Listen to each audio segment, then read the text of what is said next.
Thanks for watching. Don't forget to like, comment, share and subscribe to Maulana Habibullah Rouhani Official. Alhamdulillah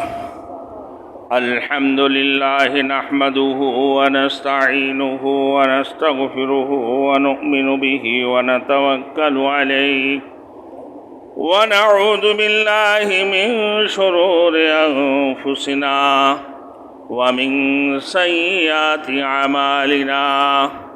من يهد الله فلا مضل له ومن يضلله فلا هادي له ونشهد أن لا إله إلا الله ونشهد أن سيدنا ونبينا وشفيعنا وحبيبنا ومولانا محمدا عبده ورسوله.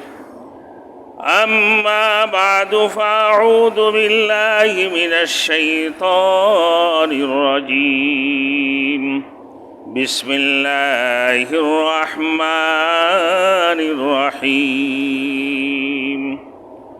وأنا لا ندري شر نريد بمن في الأرض أم أراد بهم ربهم رشدا. وأنا منا الصالحون ومنا دون ذلك كنا طرائق قددا.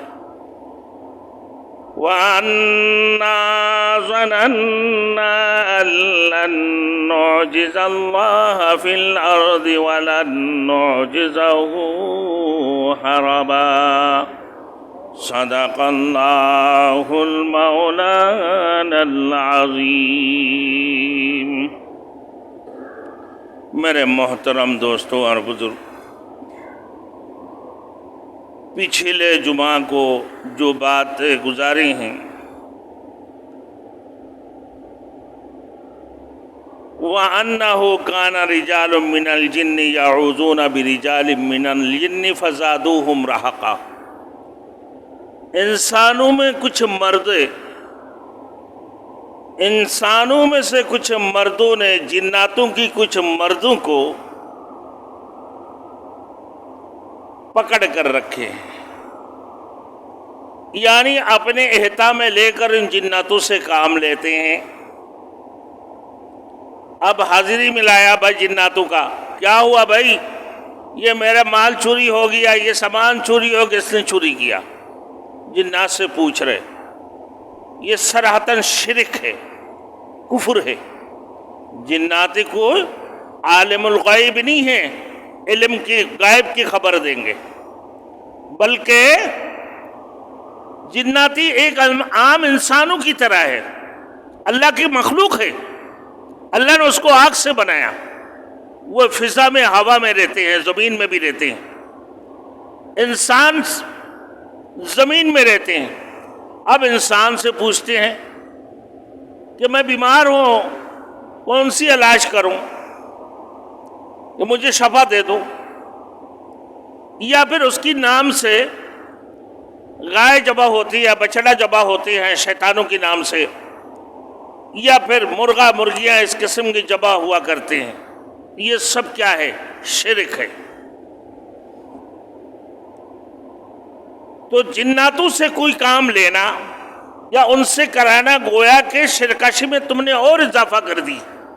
وہ تکبر ہو گئی، تمہارے وجہ سے وہ متکبر ہو گئے کہ میرے بغیر تو کوئی کام ہوتا ہی نہیں ان لوگوں کو،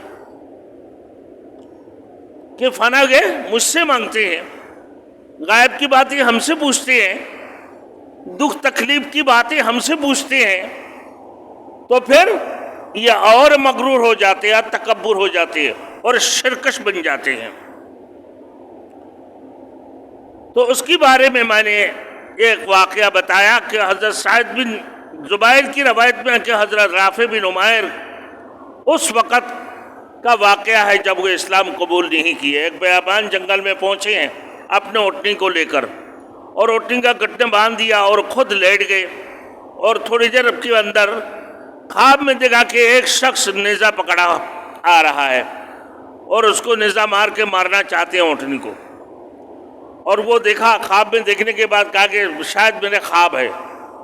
دوبارہ سو گئی، پھر دیکھا کہ وہ مارنے کے لیے آ رہا ہے. اب بات کیا ہے بھائی؟ تو اس وقت میں بات یہ تھے اعوذ بسیدی ھذا، اس نے اعوذ بسیدی ھذا الوادی، یہی الفاظ یہ پڑھا تھا. اس وادی کی سردار سے مدد مانگ رہے تھے، فنا مانگ رہے تھے. اگر وہ بولتے کہ اعوذ بکلمات اللہ التامات من شر ما خلق، یہ اللہ کی رسول کی حدیث ہے. اللہ نے فرمایا کہ بھائی، وہ نبی کریم صلی اللہ علیہ وسلم نے فرمایا جو شخص چل کر کسی جگہ ٹھہرتا ہے، اگر وہ ان الفاظ کے ساتھ استعاذہ کرے گا تو اس سے کوئی نقصان نہیں ہوگا. وہ کون سی لفظ ہے، کون سی جملہ ہے؟ کہ اعوذ بکلمات اللہ التامات من شر ما خلق. تو حضرت رافع بن عمیر کا اس وقت کا واقعہ تھا جب یہ اسلام قبول نہیں کیے. تو کیا کہا کہ اعوذ بسیدی ھذا الوادی، اس وادی کی سردار سے میں پناہ مانگتا ہوں. اللہ کی نام نہیں لیا نا بھائی، پناہ اللہ سے مانگنا چاہیے، اللہ کی کلمات سے ماننا چاہیے. تو اس وقت دیکھا کہ اس کی اونٹی مارنا چاہتے ہیں اور وہ کھڑے حقیقت میں دیکھ رہے وہ مارنا چاہتے ہیں. اتنا دیر میں ایک بوڑھے بھی آ کر پہنچے ان کے پاس ایک بوڑھا بھی آ کر پہنچا اور وہ نوجوان کہے نہیں، اس کو مارنا نہیں. تو پھر اتنا دیر میں 3 خرگوش یا 3 گرخور وہاں حاضر ہو گئی. اب وہ بوڑھے آدمی کون تھا؟ وہ بھی جن ہیں، لیکن وہ ایمان والے جن میں سے تھے. اب وہ کہا ٹھیک ہے بھائی، اس کو نہیں مارنا، اونٹنی کو، ان میں سے کوئی چیز لے لو، تم کسی ایک کو لے جاؤ. تو اس نوجوان نے گرخور یا خرگوش کو لے کے چلے گئے، یعنی اس کی نام پہ وہ آیا تھا. تو وہ جنات گئے، تم نے غلط الفاظ، غلط جملہ پڑھا تھا، اعوذ بسیدی ھذا الوادی کیوں پڑھا؟ تم اگر بولتے کہ اللہم انی اعوذ برب محمد، اے اللہ میں پناہ مانگتا ہوں رب محمد سے. تو وہ کہنے لگا بھائی، حضرت رافع بن عمیر نے اس مقام پر قیام کرتے وقت کلمہ کہا تھا، جو الفاظ وہ مشرکین جو کہتے ہیں وہی الفاظ کہا. اسی وجہ سے وہ جنات نے اس میں سے خرگوش یا گرخور لے کے چلے گئے.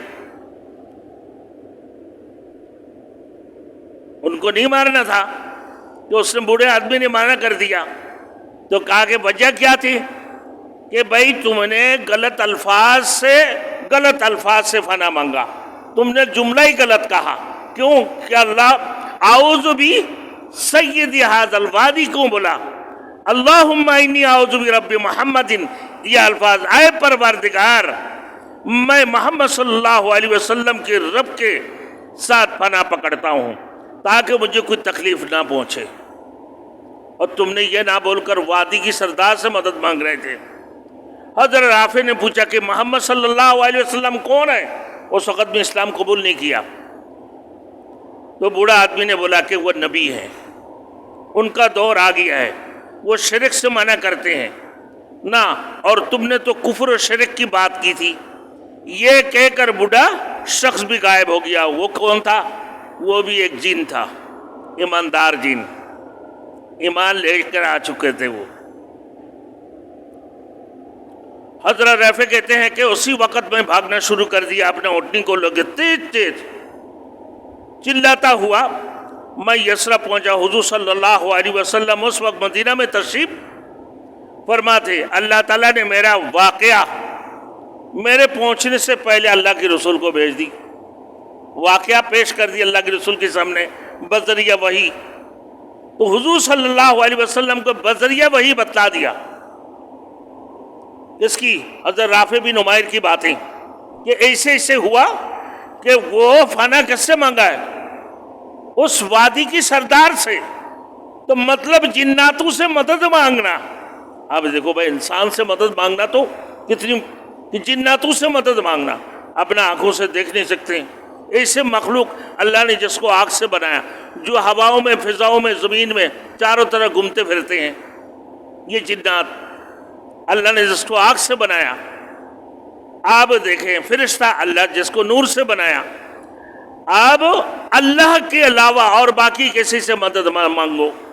ایاک نعبد و ایاک نستعین، اے اللہ تیری عبادت کرتا ہوں اور تجھ ہی سے مدد مانگتا ہوں. اور اللہم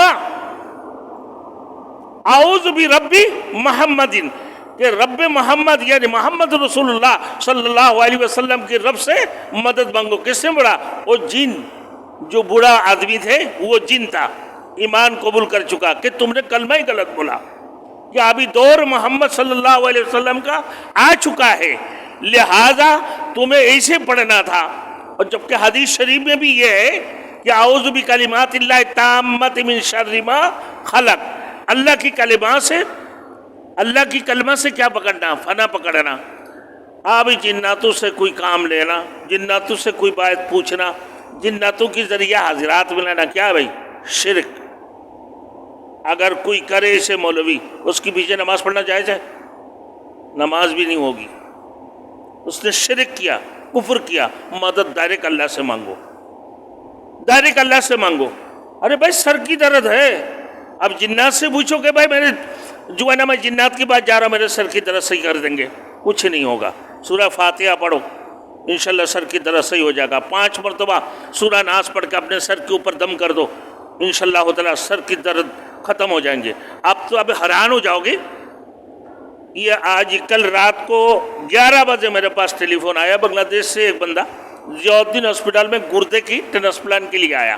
اتفاقی میرے پھوپھی جات کے دوست تھا. مجھے کہہ دیا، میں نے ان کے پچھلے دفعہ کیا 5-6 مہینہ پہلے، ان کو دیکھ کر آیا، عیادت کے لیے گیا. اب اس دفعہ بھی ان کے پاس میں نے پہنچا. اب وہ کہا کہ میرے سر کی چکر ختم نہیں ہو رہا ہے، سر کی چکر. ڈاکٹروں نے پھر دوبارہ ان کو بلا لیا. اب وہ کویت میں رہتے ہیں، وہاں کی سرکار کے ذریعے ان کی علاج چل رہا ہے. اب وہ چکر ختم نہیں ہو رہا ہے. ہم نے 11 لفظ لکھا ہوں ایک لکڑی کے اوپر اور کیلے ٹھوکا. میں نے بولا بھائی لو نشاء لجعلہ ساکنا، یہ الفاظ، یہ جملہ ہے دعا. تو یہ دیکھ کر اسے کھیلی میں ٹھوکتے رہے. چکر ختم ہوا؟ بولا ابھی تک. میں نے بولا 1-2 دن دیکھ لو. پھر کیا ہے؟ میں نے بولا ایک منزل ہے، یہ 2-4 ناریل ہے، یہ پڑھ کے دیتا ہوں. یہ کل جاتے وقت بولا الحمدللہ مجھے 21 دن پہلے آپ کے پاس آنا تھا. میں نے بولا یاد رکھنا، علاج میں نے نہیں کیا، میرے رب نے کیا. کس نے کیا؟ میرے رب نے. کس سے ہوا؟ کلام الہی کے ذریعے سے. اللہ کی کلمہ پڑھا گیا. منزل بھائی جس میں 83 آیاتیں ہوتی ہیں، 89 آیاتیں، اور یہ منزل تم روزانہ تلاوت کیا کرو بھائی، گھر کے اندر پڑھا کرو. کوئی جنات کی طاقت نہیں ہے کہ تمہیں کوئی نقصان پہنچا دے، لیکن ہمارے یقین نہیں ہے، ہم بابا کے پاس بھاگنا شروع کر دیتے. بھائی پڑھو نا اللہ کی کلام کے اندر. جادو کیا؟ سورہ فلق اور سورہ ناس پڑھتے رہو اور اپنے سینے کے اوپر دم کرتے رہو. جادو ختم، خاتمہ ہو جائیں گے جادو کا. مگر میرے دوستوں بڑے افسوس کی بات ہے کہ ہم جناتوں سے پوچھ رہے ہوتے، جناتوں سے کام لے رہے ہوتے. ہمارے ایک دوست ہے، بہت قریبی دوست اور بڑے اچھے دوستوں میں سے ہیں. ادھر مسجد کی امام مؤذن ہیں، اٹھا کے لے گیا کہ بھائی اتنا پیسے غائب ہو گیا. کہاں گیا؟ تو مجھے بولا یار میں کیا بولوں، غائب کی علم تو اللہ کو ہے، لیکن علم العدد کے ذریعے سے میں کبھی تھوڑی بہت دیکھ لیتا ہوں. مجھے تو لگ رہا ہے تمہارے کسی گھر کی عورت نے چرایا. اور وہ مولوی نے جا کے بول دیا کسی جنات نے چرایا. میں نے بولا پاگل ہو گیا، جنات کو بھی چوری کرنے کے لیے جنات آ رہا ہے. 8 لاکھ روپے اکٹھا چوری ہو گئے. اور حقیقت میں کافی عرصہ بعد وہ بات ہی کھل گئی کس نے چوری کیا. گھر کی افراد نے ہی کیا تھا وہ پیسے، اور جنات کا بدنام دے دی. اور کس سے پوچھا؟ جنات سے پوچھا. شرک کیا نا. تو شرک کرنے والے مولوی کے پیچھے نماز پڑھنا جائز ہے؟ جائز نہیں ہے، جو جنات سے مدد لے رہا ہوگا. اب حضرت عثمان غنی رضی اللہ تعالیٰ عنہ کا بھی بیان، کہ حضرت عثمان غنی رضی اللہ تعالیٰ عنہ کا واقعہ بھی بیان ہوا کہ زمانہ جاہلیت میں جب وہ شام کا سفر کرتے تھے تو وہاں کسی کاہن سے غائب کی بات ہی پوچھا کرتے تھے. کاہن سے، ایک جادوگر ہے اور دوسرا کاہن، الٹا سیدھا بات ہی، جملہ کو پورا نہیں کرنا نہ. اب اسی انداز سے پوچھا کرتے تھے کہ بھئی آپ کی بار بھی حضرت عثمان غنی رضی اللہ تعالیٰ عنہ پہنچے ان کے پاس. تو کاہن کہا آپ نہیں بتا سکتا. بولے کیوں؟ بولے بھائی پہلے محمد رسول اللہ صلی اللہ علیہ وسلم کے مبعوث سے پہلے جنات آسمان دنیا میں پہنچتے تھے نہ، اور فرشتوں کی مکالمہ سنا کرتے تھے. اب ان کے اللہ کے رسول کی مبعوث کے بعد جناتوں کو اوپر جانا بند ہو گیا. اور کاہن کا فرشتوں کا باتیں سن کے کاہن کے منہ میں کان میں آ کے پھونک مار دیتا تھا. کتنے سارے غائب کے علم بتا رہے، اور وہ بھی ابلیس، شیطان، جناتیں، یہ کہ سچ بتا رہا ہے نہیں. ایک سچ ہوگا تو چار جھوٹا باتیں سامنے ان کے سامنے ذکر کر دی. اب لوگوں کو الٹا سیدھا گم کے بتا دیتا ہے کہ بھائی یہ ہوا یہ ہوا یہ ہوا. بھائی غیب کی علم کے بارے میں ہمیں کیا معلوم ہے؟ علام الغیب تو اللہ کی ذات ہے. جنات کو کیا معلوم ہے؟ علام الغیب تو اللہ کی ذات ہے. میرے دوستوں، جنات تمہیں کچھ بھی نہیں بگاڑ سکتے ہیں. جنات میرے دوستوں جیسے انسان ہے ایسا ہی جنات ہے. جناتوں میں شریر بھی ہے اور شریف بھی ہے، چور بھی ہے، قاتل بھی ہے، زانی بھی ہے، اور جناتوں میں ہر قسم کی فرقہ بھی موجود ہے. حنفی مسلک بھی ہے، مالکی بھی، حنبلی بھی ہے، اور پھر حنبلی بھی ہے، شافعی، مالکی، حنفی، سب چاروں مسلک کے لوگ ملے گا. میں نے اس سے پہلے بتایا تھا کہ بھائی جناتوں میں سیاسی لوگ بھی ہے. جس علاقہ جو آبادی ہے اسی علاقہ کے جنات ہے وہ بھی اسی پارٹی میں شامل ہو جاتا ہے. میں نے اس سے پہلے واقعہ بتایا تھا کہ بھائی جنات بگانے گیا تو پوچھے وہ کون ہے؟ بولے میں حقیقی کا کارکن ہوں، حقیقت ممبر رسول میں بیٹھا ہوں. میں نے بولا اچھا؟ بولا ہاں. تو ایسے بھی ہے جناتوں میں. پھر تم جنات سے کیا مدد لیتے ہو؟ بھائی روحانی عمل کرنا، آپ اللہ کی کلام سے کسی کو دم پک کرنا، جنات بگانا، اور کوئی کام کرنا، جادو کا کاٹنا، ہاں بھائی سحر کا کاٹنا اور کالا علم کا کاٹنا اللہ کی کلام کے اندر موجود ہے. میرے دوستوں آپ 100% میں گارنٹی کے ساتھ بولتا ہوں، کتنی بڑے جادوگر نے جادو کیا ہو، کتنی بڑے عیسائی یا ہندو کیوں نہ ہو، کلام الہی سے وہ جادو ختم ہو جائیں گے. آپ کو یقین ہونا چاہیے. سورہ فلق، سورہ ناس سے. ارے بھائی تیسرا کلمہ سے جنات بگا دو، اتنی طاقتور تھوڑی ہے. یہاں پہ بھی موجود ہوگا کوئی جنات. پوچھوں گا نہیں، اگر پوچھوں گا بولوں گا ہاں ہم ہیں، تو آپ پھر بولو گے یار یہ بھی بڑے پہنچے ہوئے ہیں، نعوذ باللہ. پھر میرے بھی چومنا اور پوچھنا شروع کرو گے. ایسے نہیں کرنا، کیونکہ پھر شرک کرنا شروع کر دیں گے. آپ ہے یا جنات موجود بول دیں گے. ورنہ جناتوں کو جب بگاتے ہیں تو بولتا ہے یار اللہ کی واسطے فلاں کے پاس مجھے لے کے نہیں جانا، بڑے ظالم ہیں، بہت مارتا ہے.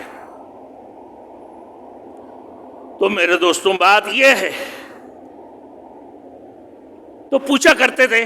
آپ کہا کہ اللہ کی رسول عثمان غنی رضی اللہ تعالیٰ عنہ کے بعد، اللہ کے رسول کی مبعوث کی بعد وہ جناتوں کو اوپر جانا بند ہو گئے. اب یہ کچھ نہیں کہہ سکتا ہے. تو فرمایا وَأَنَّهُمْ ظَنُّوا كَمَا ظَنَنْتُمْ أَن لَّن يَبْعَثَ اللَّهُ أَحَدًا. بہرحال وہ لوگ جنات سے استعاذہ کرتے تھے جو کہ کفر ہے. جنات کی بیان کا سلسلہ جاری ہے. وَأَنَّهُمْ ظَنُّوا، جس طرح تم خیال کرتے ہو اسی طرح جنات نے بھی خیال کیا کہ أَن لَّن يَبْعَثَ اللَّهُ أَحَدًا، کہ اللہ مرنے کے بعد کسی کو نہیں اٹھائے گا. تو اس سے مطلب ہے جناتوں میں بے ایمان بھی ہے، بے عقیدہ بھی ہے، مشرک بھی ہے. ارے بھائی جناتوں میں قادیانی بھی ہے. اب قادیانی، اب یہ نہ سمجھو کہ قادیانی نہیں ہے، قادیانی بھی ہے. اگر حقیقی میں ہو سکتا ہے تو قادیانی میں نہیں ہو سکتا. جناتوں میں ہر فرقہ کی ہے. میرے دوستوں یہ کوئی مذاق کی بات نہیں کر رہا ہوں، حقیقت ہے یہ. تو فرمایا وما انزل اللہ علی بشر من شیء، تو ان کی یقین ہے کہ بشر میں سے تو کوئی نبی بن کر آ ہی نہیں سکتا. ایسے انسانوں میں مکہ اور مدینہ کی مکے اہل مکے میں سے جو مشرک تھے، جو کافر تھے، وہ بھی یہی سمجھتا تھا. اب جناتوں میں سے بھی یہی سمجھتے ہیں. وَأَنَّا لَمَسْنَا السَّمَاءَ فَوَجَدْنَاهَا مُلِيَتْ حَرْثًا شَدِيدًا وَشُهُبًا، یعنی ہم نے آسمانوں کو چھویا تو اس سے ہم نے پہرے دار اور شہابوں کو بھرا ہوا پایا. وَأَنَّا كُنَّا نَقْعُدُ مِنْهَا مَقَاعِدَ لِلسَّمْعِ، اور ہم سننے کے لیے ٹھکانوں پر بیٹھا کرتے تھے. وَمَن يَسْتَمِعِ الْآنَ يَجِدْ لَهُ شِهَابًا رَصَدًا، مگر اب صورتحال یہ ہوا کہ جو کچھ سنتا ہے وہ اپنے گانت میں شہاب کو موجود پاتا ہے، جو سترائی توڑ کر ان کے اوپر جو مارا جاتے ہیں. ان میں سے کچھ مر جاتا ہے، کچھ زخمی ہو جاتا ہے، اور کوئی بھگ جاتا ہے. کون؟ جناتیں. غائب کے علم نہیں جانتا، یہ آسمان دنیا میں جاتے تھے. اللہ کے رسول کی بات یہ بھی ختم ہو گئی. اب میرے دوستوں، حضور صلی اللہ علیہ وسلم، حدیث شریف میں آتا ہے کہ حضور صلی اللہ علیہ وسلم یہ بعثت سے قبل شیاطین، یہ جنات آسمان میں بلندی پر جاتا تھا نا. اس کی بعد یہ سارے سلسلہ یہ بند ہو چکے ہیں. اب دیکھیں امام حسن بصری رحمۃ اللہ علیہ فرمائے کہ جس قدر فرقے انسانوں میں موجود ہے اسی قدر جنات میں بھی پائے جاتے ہیں. مثلا انسانوں میں جیسے رافضی ہے، شیعہ ہے، تو جناتوں میں بھی ایسے ہی ہے. اسی طرح انسانوں میں مجوسی ہے اور فارسی ہے نا، پھر فروعی اختلافات بھی ہے، اسی طرح جناتوں میں بھی ہے. امام حسن بصری رحمۃ اللہ علیہ فرما رہا ہے انسانوں کی طرح جینوں میں بھی غیر مقلد بھی ہے، اہل حدیث بھی ہے، اور پھر حنفی بھی ہے، مالکی بھی ہے، بریلوی بھی ہے، دیوبندی بھی ہے، اور پھر اس کی بعد کون ہے بھائی؟ بریلوی بھی ہے. سب فرقے ہیں جناتوں میں. تو میرے دوستوں لہذا جناتوں سے مدد لینا بند کرو. آخری بات ہے، کسی جنات والے کے پاس جانا نہیں. اور اگر وہ کہتے ہیں کہ میں حاضرات ملاؤں گا جناتوں کا کہ یہ تمہارا کس نے کیا نہیں کیا سب پوچھو، خبردار اس کے پیچھے نماز بھی نہیں پڑھنا. وہ مشرک ہو چکا ہے، کفریت میں جا کے شامل ہو گیا. جنات کی براہ راست جنات سے حاضری لینا، جنات سے پوچھنا، جنات سے فنا مانگنا نہ میرے دوستوں، یہ کیا ہے؟ شرک ہے اور کفر ہے. لہذا اگر بھائی اللہ کی کلام آپ جانتے ہو، آپ کے اندر عملیت کی کچھ ہے، تو کلام الہی اور رسول کی سنت کے مطابق کرتے رہنا اور لوگوں کی خدمت کرتے رہو، اس میں ثواب ہے. اللہ کے رسول کی سنت کے خلاف کرو گے تو بھائی اس میں پکڑ ہے. اللہ ہم سب کو عمل کرنے کے توفیق عطا فرمائے. وآخر دعوانا ان الحمد للہ رب العالمین.